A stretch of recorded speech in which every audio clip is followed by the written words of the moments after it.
Pressure बताने की जरूरत है, ये वो शख्सियत है जी। पूरे इलाके में इनका एक बैंक चलता है।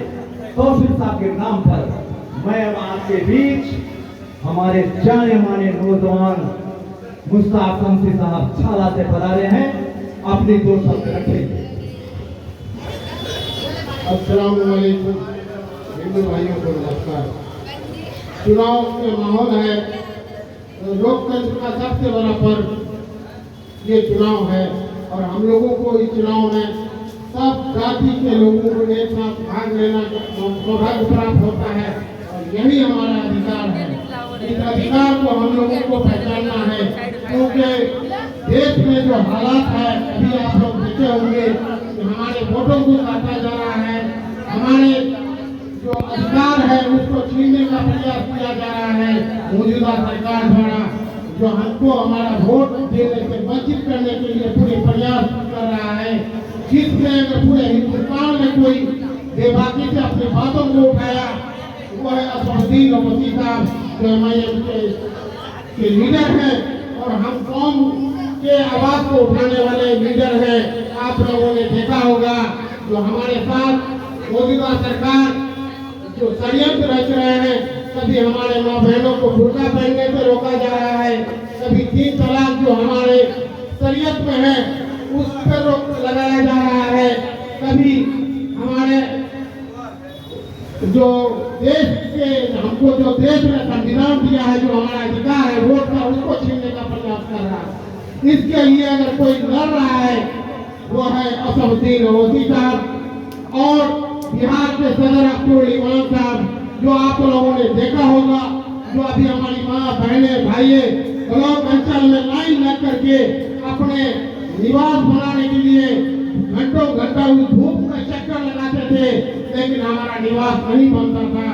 आंख से मिला के आंख बात करने वाला अगर कोई सदन में बात रखने वाला है बिहार का सदर अब्दुल इमाम साहब, उन्होंने कहा कि आपकी तरह कटिहार पूर्णिया और अररिया के डीएमओ को किस अधिकार से रोका है कि हमारे अवामों का निवास नहीं बनाया जाए और जगह आपका निवास बन रहा है। ये भेदभाव क्यों? कोई बोलने वाला हुआ अब्दुल इमाम हुआ और उसके कहने पे ही तब हम लोगों का निवास बना। तो कुछ लोगों का नाम चढ़ गया, बाकी लोगों का नाम रहा जो हमारा अधिकार है। तो मैं आपको ये बताना चाह रहा हूँ, मैं तो कोई बहुत बड़ा वक्ता नहीं हूँ। पिछले 10 साल आपने तौसीफ साहब का कार्यकाल को देखा है और अभी मौजूदा 5 साल भी देखा होगा। आप लोगों को जरूर फर्क महसूस हुआ होगा। कल तक लोग थाना का गेट अंदर जाने से भी लोग सोचता था और आज का स्थिति देखिए, थाना में भ्रष्टाचारी का और ब्लॉक में अंचल में भ्रष्टाचारी का। यही फर्क है तौसीफ आलम में और मौजूदा विधायक में। तौसीफ आलम के टाइम में FIR का मामला को उठा के देखिए कितना कम होता था और आज कितना FIR हो रहा है। इसका कहने का अर्थ मेरा यही है कि प्रशासन में दबाव बनाने के लिए लीडर चाहिए, हमको हमारा हक हकूक के लिए लड़ने के लिए लीडर चाहिए। जो आप लोगों ने पिछली बार किसी कारणवश हो सकता है तो आप बेटा ज्यादा दिन घर में रह जाता है तो लोग कहते हैं कि ये बाहर क्यों जा रहा है, बाहर भी जाके देखे। इसीलिए आप लोगों ने भी सोचा होगा कि एक बार बदल के देखे, शायद जरूर एहसास हो गया होगा। इसी पदम साहब के नाम पर हमारे लोगों ने 85,000 वोट देने का काम किया और जो आज जज्बात देख रहे हैं यही जज्बात के साथ लोगों ने वोट दिया था और आपके साथ कितना बड़ा खेल हुआ ये भी आप देखे होंगे। मैं कहना चाहता हूँ ऐसे लीडर को चुनिए जो अपने बात पे खड़ा रहे, अपने जुबान पे खड़ा रहे और जो जुबान पे रहेगा। एक ईमानदार आदमी से लोग डरता है, एक बेबाक आदमी से लोग डरता है, कहीं तो चोरे चुपके से या झूठ बोलने वालों से कोई नहीं डरता। इसलिए आप सोचिए, तौसीफ साहब निर्दलीय से अपना सफर को शुरू किया, उसके बाद कांग्रेस पार्टी में आया, लेकिन कभी पार्टी बदलने का काम नहीं किया।